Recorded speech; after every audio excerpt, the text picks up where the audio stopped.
এটা লেন্স কাটের চশমা। আপনাদের মধ্যে অনেকে নিশ্চয়ই লেন্স কাটের চশমা ইউজ করেন অথবা লেন্স কাটের নাম তো শুনেছেন নিশ্চয়ই। এখন থেকে যদি আপনাদের মধ্যে কেউ লেন্স কাটে যেতে চান, তাহলে যদি আপনি মুসলিম হন এবং ধর্ম মেনে হিজাব পরে যান তাহলে তো ঠিক আছে, কিন্তু যদি আপনি হিন্দু হন, হিন্দু মহিলা যদি হন তাহলে টিপ অর্থাৎ টুক এবং স্মৃতিতে বড় করে সিঁদুর লাগানো যাবে না। আর যদি হিন্দু পুরুষ হন তাহলে হাতে বালা এবং তিলক কেটে যাওয়া যাবে না। হ্যাঁ, ঠিকই শুনেছেন, ইন্টারনেটে একটা ডকুমেন্ট ফাঁস হয়েছে যা মূলত লেন্স কাটের ট্রেনিদের জন্য বানানো একটি পলিসি, যা ফাঁস হওয়ার পর ইন্টারনেটে একটা কন্ট্রোভার্সি শুরু হয়েছে। এখন প্রশ্ন হচ্ছে, আমরা যে ব্র্যান্ডকে এত ট্রাস্ট করি সেই ব্র্যান্ড কি সাইলেন্টলি কোনো রিলিজিয়াস বায়াস ফলো করছিল, নাকি এটা টোটালি একটা মিসআন্ডারস্ট্যান্ডিং? তো এই ভিডিওটা সম্পূর্ণ দেখো, এখানে আমরা পুরো পর্দা ফাঁস করব এবং ডিটেলসে বলবো অ্যাকচুয়ালি এটা কি হচ্ছে। আপনি যদি ইন্টারনেটে অ্যাক্টিভ থাকেন তাহলে নিশ্চয়ই জানবেন এই মুহূর্তে পুরো ভারতে বিভিন্ন জায়গায় এক্সট্রিম লেভেলের লাভ স্ক্যান্ডেল ফাঁস হচ্ছে। এবং ঠিক এমন সময়ই লেন্স কাটের এরকম একটা ডকুমেন্ট ফাঁস হলো যেখানে পলিসিতে রিলিজিয়াস নিয়ে বিভিন্ন রকমের রুলস দেখা যাচ্ছে। অনেকে বলছে এটা ডিসক্রিমিনেশন, আবার অনেকে বলছে এটা ফেক আউটরেজ, আর কোম্পানি বলছে এটা পুরনো ডকুমেন্ট। কিন্তু পলিসিটা বানানো হয়েছে 2026 সালেরই ফেব্রুয়ারি মাসে। তাহলে ফেব্রুয়ারি মাসে যে পলিসিটা বানানো হয়েছে সেটা এপ্রিল মাসে পুরনো কি করে হতে পারে? আর যদি পুরনো হয়ে থাকে তাহলে নতুন ডকুমেন্ট কোথায়? সবার প্রথমে আসি পলিসির যে ডকুমেন্টটা ফাঁস হয়েছে সেটার উপর। স্ক্রিনে আপনারা দেখতে পাচ্ছেন এখানে যে পলিসিটা দেওয়া হয়েছে সেখানে বলা হয়েছে যদি আপনি মুসলমান মেয়ে হন তাহলে আপনার জন্য হিজাব অ্যালাউড, আপনি হিজাব পড়তে পারেন, তবে তার জন্য কিছুটা রুলস রয়েছে, যেমন হিজাবটা আপনার কাঁধের ওপর থেকে থাকা চাই, যাতে করে বুকের কাছে লেন্স কাটের যে লোগোটা থাকে লেন্স কাটের ইউনিফর্মে সেটা যেন দেখা যায়, ভিজিবল হয়। নেক্সট রয়েছে আপনি যদি হিন্দু মেয়ে হন তাহলে আপনি বিন্দি পড়তে পারবেন না, এবং যদি আপনি সিঁদুর পড়তে চান তাহলে খুব অল্প করে মাথায় চুলের মধ্যে কোথাও লুকিয়ে নিতে হবে, যে যেন আপনার ফোরহেড অর্থাৎ কপালে না লেগে থাকে। এছাড়া আপনি যদি শিখ কমিউনিটি থেকে হন তাহলে আপনি পাগড়ি পড়তে পারবেন, তবে তার জন্য কালার ওরা বলে দিয়েছে ব্ল্যাক হতে হবে।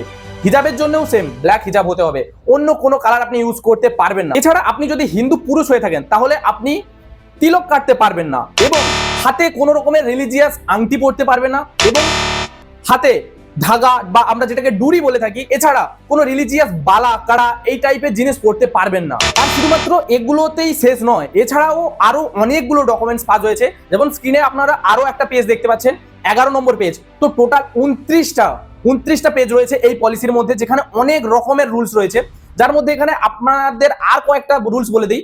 আপনারা এখানে যে প্যান্ট পরবেন তারও কালার কিন্তু ফিক্স করে দেওয়া হয়েছে। এছাড়া ইউনিফর্ম বা ড্রেস কোডের জন্য আলাদা আলাদা রুলস রয়েছে।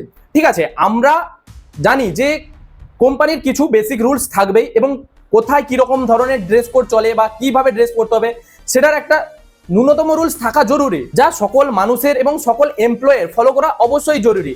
কিন্তু তার মানে এই নয় যে একটা ধর্মের জন্য রুলস আলাদা আর একটা ধর্মের জন্য রুলস আলাদা। যদি আপনি মুসলিম হন তাহলে আপনি হিজাব তো পরছেন, কিন্তু যদি হিন্দু হন আপনি আপনার রিলিজিয়াস কোনো রকমের প্রুফ রাখতে পারবেন না। এটা কি ধরনের পলিসি আপনারাই বলুন? এই পলিসি ফাঁস হতেই পুরো ইন্টারনেট জুড়ে কন্ট্রোভার্সি শুরু হয়েছে, এবং তারপরে সামনে এসছে লেন্স কাটের কো ফাউন্ডার পিয়ুষ বানসাল, এবং তিনি টুইটারে একটা পোস্ট করে বলেছেন, I want to speak directly that this document does not reflect our present guidelines। অর্থাৎ আমি ক্লিয়ার করে বলতে চাইছি যে এই পলিসিটা আমাদের এখনের বর্তমানের গাইডলাইন্স বা পলিসি নয়। তারপরে আরো অনেকটা এক্সপ্লেনেশন দিয়েছে, আমি ফটোটা স্ক্রিনে লাগিয়ে দিয়েছি, আরো এক লাইন পড়ে শোনাচ্ছি। Our policy has no restriction on any form of religious expression including bindi and tilak, and we continue to review our guidelines regularly। এবং তারপরে তিনি এই টুইটের মধ্যে ক্ষমাও চেয়েছেন। এখন প্রশ্ন একটাই, যদি কোম্পানি ভুল করে পলিসিটা বানিয়ে থাকে তাহলে তিনি ক্ষমা কেন চাচ্ছেন? আর দ্বিতীয় সব থেকে বড় প্রশ্ন, যদি পলিসি আউটডেটেড হয় তাহলে এখনো পর্যন্ত এমপ্লয়ের কাছে কেন? আর নতুন পলিসিটাই বা কোথায়? পিয়ুষ বানসাল টুইটারে বা এক্স হ্যান্ডেলে ক্ষমা চেয়েছেন, কিন্তু সেখানে নতুন পলিসিটাও তো অ্যাটাচ করতে পারতো, করেনি কেন? কারণ নতুন পলিসি এখনো আসেইনি, এটাই কারেন্ট পলিসি ছিল, এবং নতুন পলিসির হয়তো উপরে এখনো কাজই চলছে। এখানে প্রবলেম শুধু পলিসিটা নয়, এটা কিন্তু প্রিসেপশন প্রবলেম। আপনারা হয়তো জানেন না, লেন্স কাটের ফান্ডিং কিন্তু সৌদি আরব এরকম কান্ট্রি থেকেই আসে, তো হয়তো তাদের সেখানের মানুষজনকে খুশি করার জন্যই এইরকম পলিসি বানিয়েছিল। আজকের দিনে ব্র্যান্ড মানে শুধু প্রোডাক্ট নয়, ব্র্যান্ড মানে ট্রাস্ট। বড় বড় সেলিব্রিটি এবং ইনফ্লুয়েন্সার্সদের দিয়ে অ্যাডভার্টাইজমেন্ট করানো হয়। Kiara, why don't you try one of these? Ooh, the Kejo look. How's my pound? কেন? কারণ সাধারণ মানুষ বা সাধারণ ইউজাররা তাদের উপর ট্রাস্ট করে এবং আপনাদের প্রোডাক্ট ইউজ করে। আর একবার যদি মানুষের মনে ডাউট ঢুকে যায় তাহলে ড্যামেজ কন্ট্রোল করা খুবই কঠিন।